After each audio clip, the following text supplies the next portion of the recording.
Money के concept में आज हम लोग समझेंगे टेबल को फिल करना। अगर ये हम टेबल डायरेक्ट फिल करते हैं तो आप इसमें जरूर कोई ना कोई गलती करोगे। मैं आपको करना क्या है, टेबल में यदि आपको 54 रुपीज बनाने, कितने 54 रुपीज बनाने, तो आप 1 रुपीज की कितने कॉइन ले सकते हो, 2 रुपीज की कितने ले सकते हो, 5 रुपीज की कितने कॉइन ले सकते हो, 10 रुपीज का कितना नोट ले सकते हो, 20 का और 50 का कितने नोट लोगे। आपको अलग अलग तरीके से 54 रुपीज बनाने हैं, है ना। आप अलग अलग रुपए से अलग अलग तरीकों से बना सकते हैं। क्या 54 रुपए बनाने का क्या एक ही तरीका होता है? हर एक बच्चा अलग अलग तरीके से बना सकता है ना, है ना।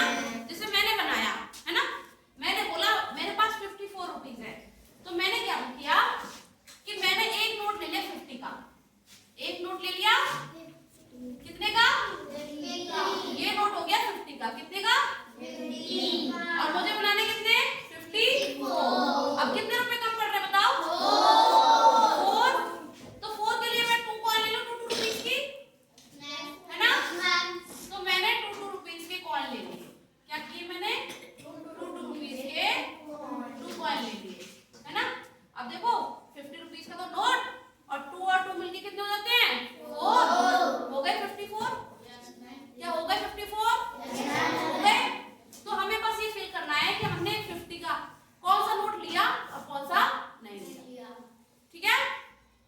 तो देखो क्या यहाँ पे पहले किसका लिखा है 1, क्या हमने 1 का काम में लिया? 1 का कॉइन काम में लिया? आप इसके आगे से निशान बना दें। जो हम लोग काम में नहीं लेंगे उसके आगे से निशान बना देंगे। और जिनको अनुप्रिया इधर ध्यान दो, जो हम कॉइन या नोट काम में नहीं लेंगे उसके आगे कैसे निशान बना देंगे? माइनस का निशान होता है ना, ऐसा बना देंगे। और जो काम में लेंगे उसको लिख देंगे। अब ये क्या लिखा है